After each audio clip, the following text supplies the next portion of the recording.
He was already too far out when the engine died. The wave came first, a wall of black water that lifted the small boat like it weighed nothing.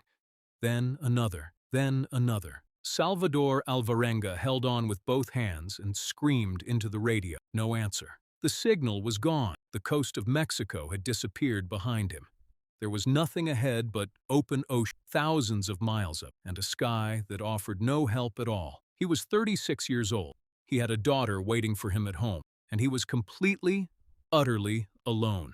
It would be 438 days before he touched land again. This is how he survived. Salvador had not planned to go far. The trip was supposed to last a few days, a routine shark fishing run departing from Costa Azul near the coast of Chiapas in southern Mexico. He had done it dozens of times. He knew these waters. He knew what to do. With him was a young man named Ezequiel Córdoba. Ezequiel was in his early 20s, eager, willing, but new to this kind of work.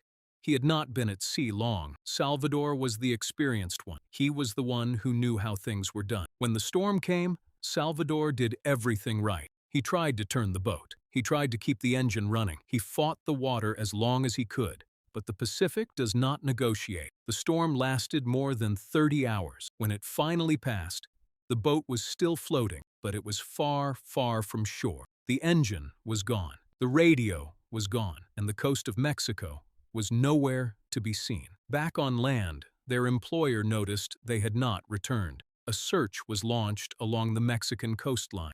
Boats went out. Eyes scanned the water, but Salvador and Ezequiel were already too far away. The current had taken them. After several days, the search was called off. The two men were presumed lost at sea. Neither of them knew that.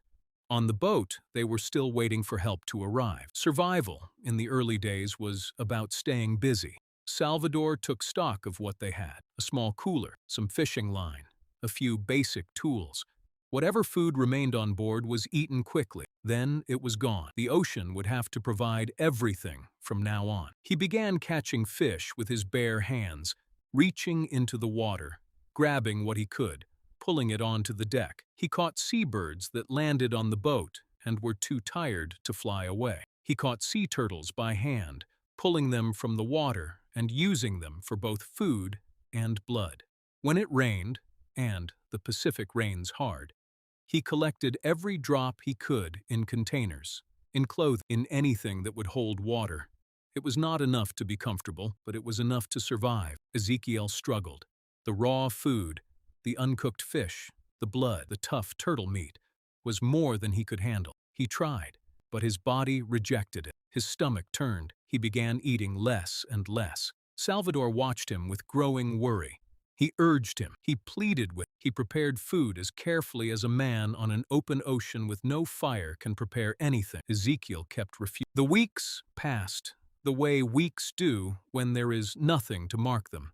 Slowly, and then all at once. The sun rose and set. The ocean moved. The boat drifted. Salvador fished and collected water and watched the horizon. And Ezequiel grew thinner. By the fourth week, it was clear that something was very wrong. Ezequiel was no longer just struggling. He was fading. His body had grown weak from refusing food. He had stopped trying to eat. He had stopped trying to recover. He lay still in the boat and looked at the sky. He told Salvador he was ready to die. Salvador refused to hear it. He kept trying, kept bringing food, kept talking, kept telling him to hold on. But there are moments in life when a person simply cannot be saved by another person's will alone. Ezequiel Córdoba died at sea, approximately 1 month after the storm had taken them. Salvador held him for a long time.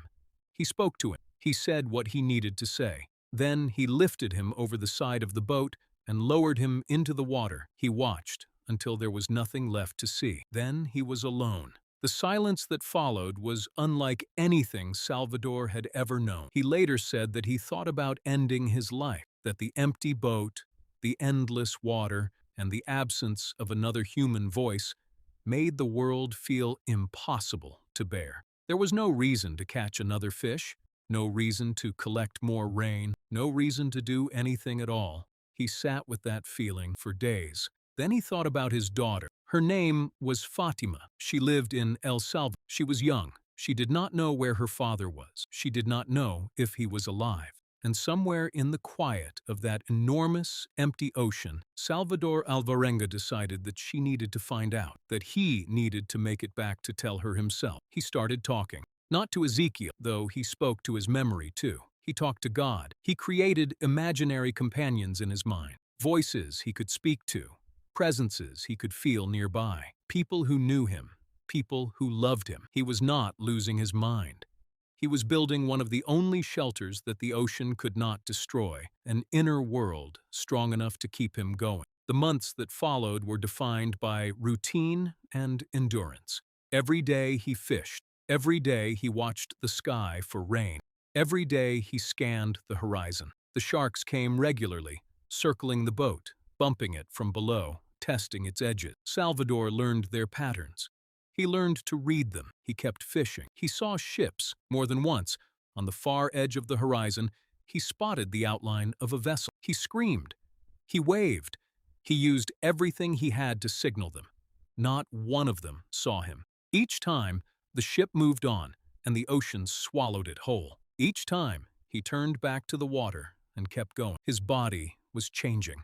The weight fell away slowly, then quickly. His muscles weakened from lack of use and insufficient food. The sun baked his skin until it was thick and cracked. His hair thickened and matted. His nails changed color and texture. At night, he curled inside the boat's ice cooler to stay warm, listening to the ocean move around him. He measured time by the moon. He marked what days he could. He kept his mind working. He kept going. Night to overcast day. The contrast of sleep and survival action. He did not know exactly how many days had passed, but he counted the moons. He held on to the number. He was still here. That had to mean something. January 30th, 2014. More than 14 months had passed. Salvador Alvarenga had been at sea for 438 days. He had drifted approximately 6,700 miles across the Pacific Ocean, carried by currents from the coast of Mexico all the way to the Marshall Islands, one of the most remote island chains on Earth. He saw green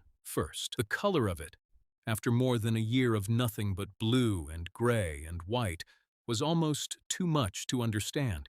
Trees, land, an atoll rising from the water. He was too weak to swim properly, but he paddled. He crawled through the shallow reef water. He dragged himself forward. He reached the shore of Ebon Atoll and found a small dwelling nearby. He knocked. A local resident opened the door and found a man they did not recognize, thin beyond recognition, barely able to stand, with the eyes of someone who had seen something most people never will. He was taken in. He was cared for. Word was sent.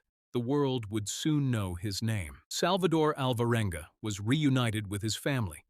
He was treated for severe malnourishment and physical deterioration. He recovered. In the years that followed, he told his story, first to journalists, then in a book called 438 Days, which documented every detail of what he had endured. Ezequiel Córdoba's family received the news of his death. They grieved. The young man who had gone to sea and never come back was remembered, and Salvador went home. It is easy, when you hear a story like this, to look for the extraordinary thing, the special skill, the perfect decision, the moment of luck that explains why one man lived when every reason said he should not have. But Salvador's survival was not built on one great moment. It was built on thousands of small ones. The decision to catch one more fish, to collect one more cup of rain, to say one more word out loud into the empty air just to hear a human voice, even if it was only his own. He survived because he had a reason, his daughter, a face he could hold in his mind when the ocean offered him nothing else to hold on to. He survived because grief did not destroy him. Ezekiel's death broke something in Salvador, but it also made something clear. He had now lived where his friend had not. That meant something. That created a responsibility. He survived because the choice to keep going, made not once, but every single day for 438 days, is itself a form of courage that most of us will never be asked to find. The ocean never got smaller. The fear never fully left. The loneliness never completely lifted. But every morning, Salvador Alvarenga woke up on that small, drifting boat, looked out at the endless water, and chose to still be here. That choice, repeated 438 times, brought him home.